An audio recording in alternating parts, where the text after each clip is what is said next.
Well, good evening, everybody. I realize that I'm probably one of the last speakers here, so I will try to amuse you anyway. And I've heard all these wonderful stories today, and if you listen to all those wonderful stories and ideas and experiences, you would start to think that innovation is straightforward.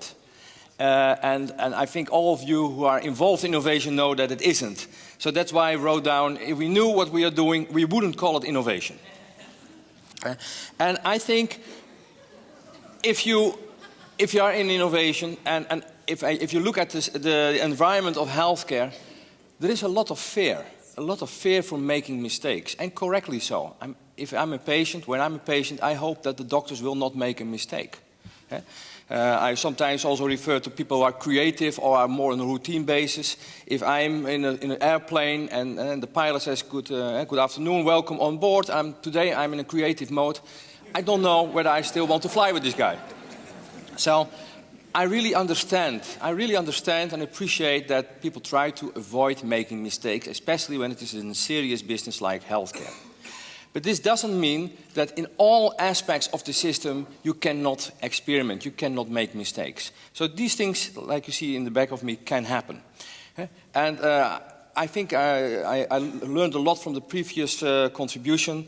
Here I made a little picture of where actually fear is taking place in your head. But more importantly is, what is the consequence of fear? The consequence of fear is that people are reluctant in trying something new. Well, actually, this is what they might look at the end of the day. And that is not really very helpful for getting new developments, new treatments, new innovations in the system that we desperately need. So we have to appreciate that the route to, and the road to success is very nearby the road to failure. That is to be accepted. And for that I have a little movie. If you really want to change, sometimes change is very difficult. Actually, this guy is saying, listen, this is the 21st century, what are you doing? And we're all looking for change, of innovation, but it doesn't come by itself, as you can see in this little movie. So it really takes time, it really takes get into the problem to get the change that we need. So we ask ourselves, what are the conditions for change? When do people change? And we all know we have this urgent sense of urgency, the burning platform that we need over there. We need a kind of willingness with people. We want to change. And of course, we must be able to change. We must have the time, we must have the knowledge, we must have some money. And a lot of people think that's it. But that's not true. You need more. You need to be allowed for the change, and you need to dare to. And this, again, is this fear aspect. And I really believe that a lot of innovation, a lot of new initiatives are stifled because people are simply too afraid to do it, because they're not sure that the result will be positive, and they're afraid that they will be criticized for that. Now, the point is, if you're working in a very complex environment like the healthcare is, you are dealing with a lot of parties, and all these parties see part of the truth. It's like this well-known story of this blind man who are testing an elephant, and everyone sees a different part of the elephant. And one sees a tail, which is being interpreted as a rope, and the other one sees a tree. It's only together that you get the total picture of what you're looking at. And so different perspectives are always taking place. And that makes healthcare very complicated, because we are dealing with all these different perspectives. Now, a while ago I was being asked by the Association of Dutch Medical Professionals, why do so many innovation projects fail? And the primary reason is it is complex. You're dealing with multiple stakeholders. You're always dealing with the patient. You're always dealing with the doctor, the management, the payer, or sometimes also with science and technique. And all these people, when you try to change something in the system, like the people watching that elephant, see a different part of that change, see a different part of the innovation in the system. And sometimes they like it and sometimes they don't like it. And that depends on their value system. A patient is not so much concerned about the cost of the change or the cost of his treatment, nor in the scientific components. He is interested in his health, and correctly so, of course. But the other stakeholders, they have different perspectives. They have different views and a different, what I call, stakeholder value proposition profile. Which means that if you are changing, you have always to deal with the different perspectives of the different stakeholders, which makes it quite complex. So this is more or less a good picture of the healthcare system. It's a complex system, and if you change something somewhere in the picture, you never know what is going to happen at other parts of the picture. So that's the reality. It's a complex reality. And what does complexity mean? It means that it is not always predictable. We cannot control it. And oh God, we hate that. We are not in control, especially in Holland. We want to be in control. We want to manage the water. We want to manage everything. We want to manage my wife. I want to manage my children. And now we are out of control because life is complex. And in a complex environment, we have to face the fact that things are not always working out the way we hoped, we anticipated. So that is because we don't always see the side effects, we don't know always what exactly will happen on the long term, and the world around us can change. We are working in our environment and suddenly the broader world around us is changing. And we're not always understanding the interdependencies. In other words, we cannot always be in control. And like I said, a lot of people hate it, especially we talk about, for instance, project planning. We love that, where we make big project plans for innovations, and no money should be wasted, and a business case is being created. Now, what is a business case? It's a set of lies that makes management decide what we want them to decide.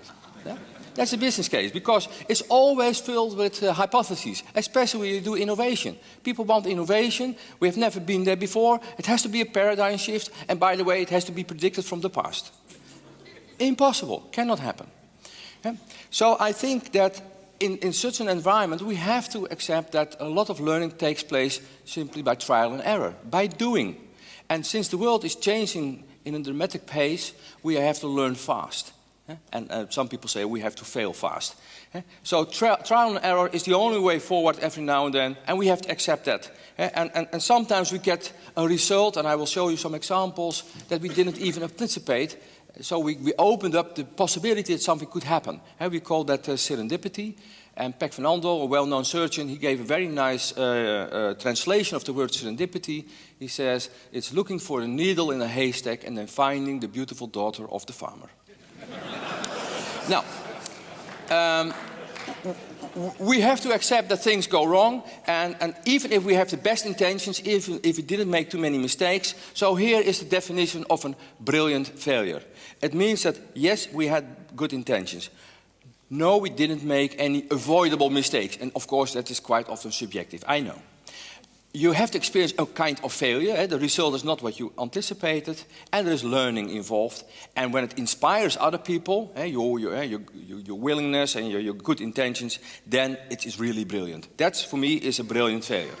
And to celebrate brilliant failures, we have set up the Institute of Brilliant Failures, which is a website. You can all visit it, www.brilliantfailures.com, or for those of you who are from Holland, briljantemislukkingen.nl. And you will find a lot of examples of brilliant failures, so that gives you the understanding, hey, I'm not the only one who every now and then is learning by experience. I'm not the only one who tries to do whatever I can, and still I'm facing something that I didn't look for. I am not a failure. I'm a hero. Because I tried. It could even work what I tried.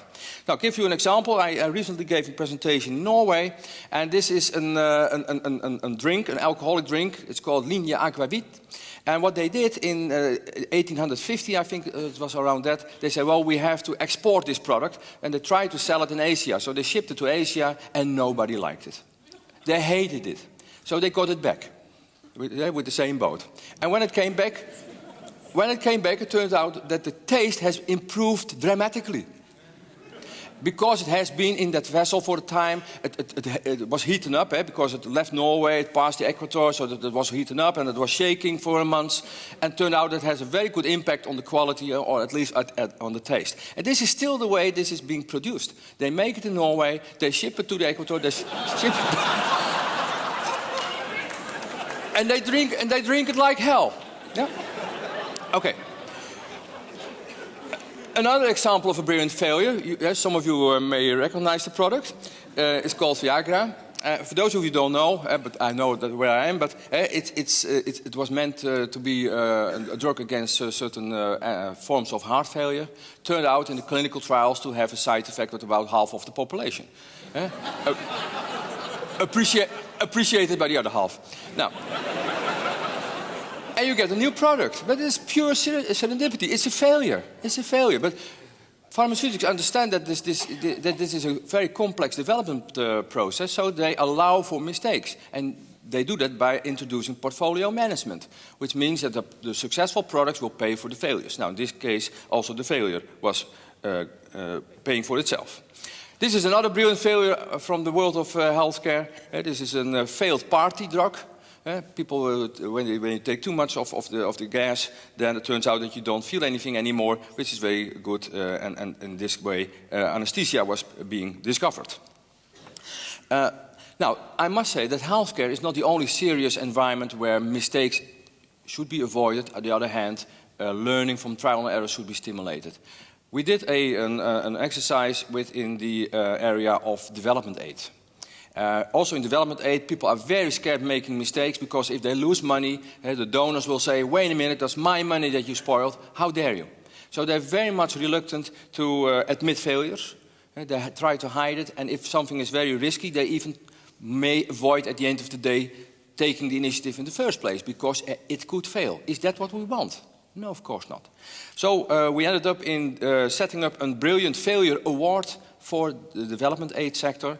And I would very much like to share with you the public prize winner, because it has something to do with the theme of today. This was a project called Text to Change. And the idea was that there would be an SMS campaign about HIV and AIDS in Uganda.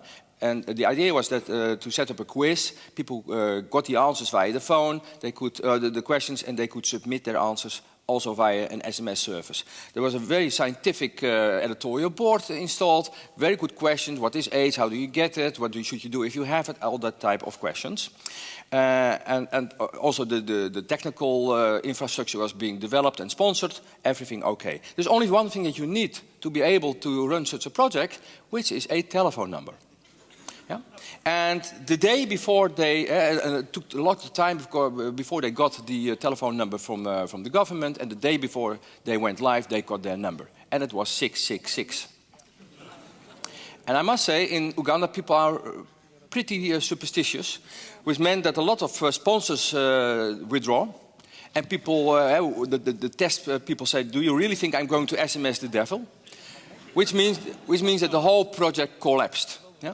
And this is something that was really out of their control. If you look at the stakeholder map of this project, it turns out that there were people involved, there were stakeholders who didn't like the project, and they made it fail because of this number. Later they got another number, and a year later it became a great success. Now, like I said, you think you're in control, you really have very good intentions, and still things can fail. Is this something to be criticized? No, this is something to be celebrated.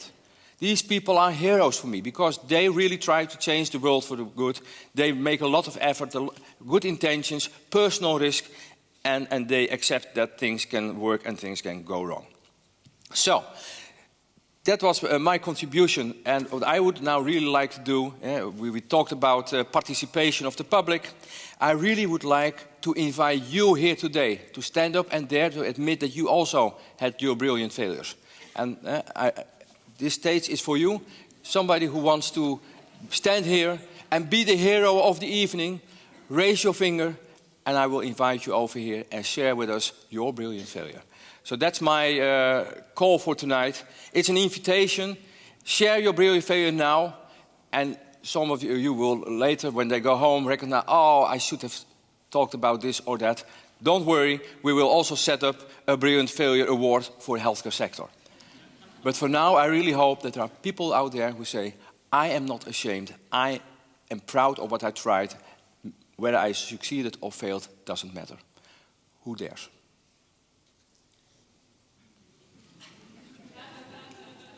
Now you see why I give this talk, eh? Over there, please. I think this is the hero of today. We already heard him, but Do we have a mic? Look here, all by itself. All Actually, I'll hold it for you. Okay, I'm sorry. I'll just hold it. Okay. I like to be in charge. Okay. Carry on as if I'm not here. Okay. Tell me about your endeavor. Well, it was a medical failure. It was And it's a a personal story. As a resident in neurology, I was trained in a community hospital in The Hague, and I asked for a post-mortal examination of a patient. And I told the family, and it's always a very difficult question, patient has just died, and you ask them to examine their brain. So I said, can we examine the brain, and if possible, also the heart and the lungs? And the family said, well, what do you see? And I said, you don't see anything, because when the patient the corpse is lying down and they're dressed, you don't see any scars. So I said, you don't see anything. And then, as it turns out, the family, after the post-mortem examination, wanted to wash the beloved one. And they saw all the scars, the stitches, and it's ugly. You know, they don't do it as nicely as with surgery. So the family was completely, and rightly so, upset. And they came to me and they said, "How you told us there were no scars, and he's completely messed up." And I did the only thing what I could do, is I went to the family's home. This is The Hague. This is downtown The Hague. And I went there by myself, and I went to the family, and they were there, clustered in the room. There were 20 people waiting for me. And they had a seat for me in the back of the room. So I had to go across all the legs and sit down. And then I said, I sincerely, utterly, deeply apologize. And then the ice broke. Luckily, they forgave me. And I can tell you, I've never, ever done it again.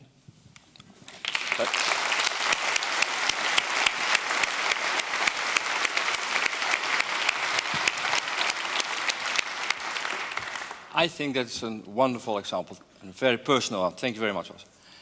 Somebody else who says, I really want to share something with this wonderful audience. I see another. Could you please come here? Okay.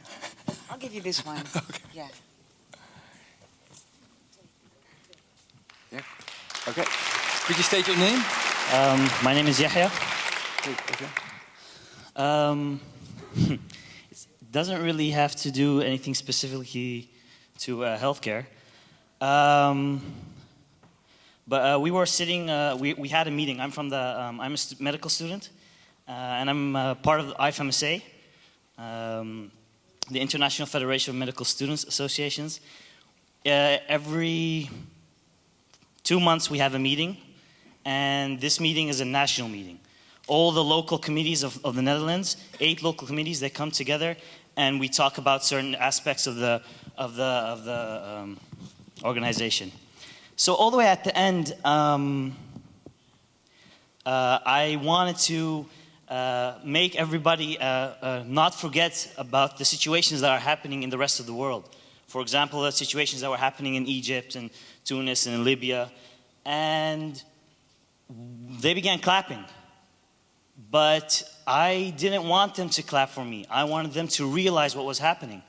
So then I said, but wait, we should also not only not forget them, but also think about the people that have already passed away, the hundreds of people that have been injured and now live their lives but without limbs. This has got something to do, a coincidence with healthcare. And then they clapped again, but it's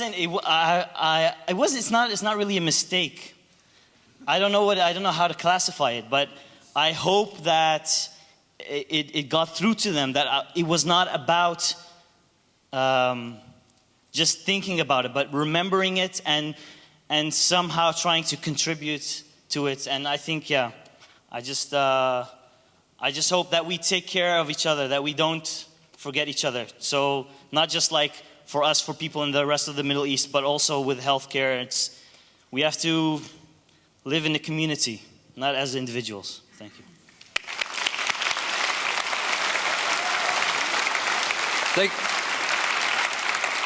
Thank you very much. Maybe there's time for one more. One more. One more? Yeah, I see one over there. Please, come over here.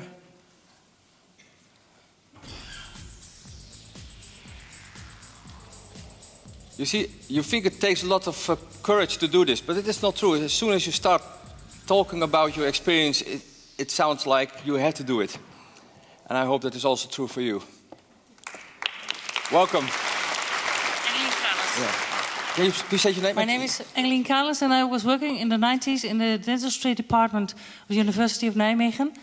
And we had a big general practice in the dentistry department. And I was the head of the dental hygiene training department by then. And at Friday, we always try to take care for our patients not to go into the weekend with pain. And we always said, when something's bothering you, just call us. And then we knew they had to go to a dentist in the city, and then it wasn't always successful. But during that time, I met my husband, and he had some difficulties with his dental situation, and he was sometimes complaining, well, can't you call a friend, and can't you do this? And I said, well, as a potential wife, I wouldn't be a good doctor for you. Simply because I was annoyed by it. And I couldn't understand, sometimes couldn't understand that people called the service in the weekend. And then sometimes my colleagues and I said, well, just take a painkiller and then we'll see you at 8:30 in the morning. And then for you it's a joke, but for me it's the first time I tell it in public. He was going to meet my parents for the first time. So he bought himself a suit. And he went to the hairdresser and he was all nervous. And then on Friday he got a toothache. And I said, well, take a painkiller. And we should go on Sunday, so by then. And on Saturday morning it didn't look very well, so I said, well, go to a friend. I called a friend and he did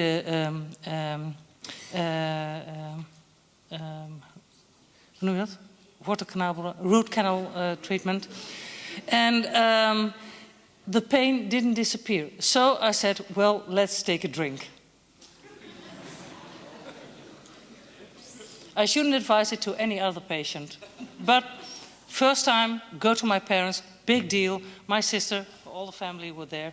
Big party, lots of food, lots of drink. And I said, well, it shouldn't give any problem. So I got him with all the liquor I had drunk. In the end, he ended up in the bathtub with a pillow. Sunday morning, 7 o'clock, I called a friend and he did another root canal treatment. With painkillers, we went to my parents and he forever stole my mother's heart. But then I had on my card and on our service, I will be at service 24/7 whenever you want us to. So. Thank you. Thank you very much.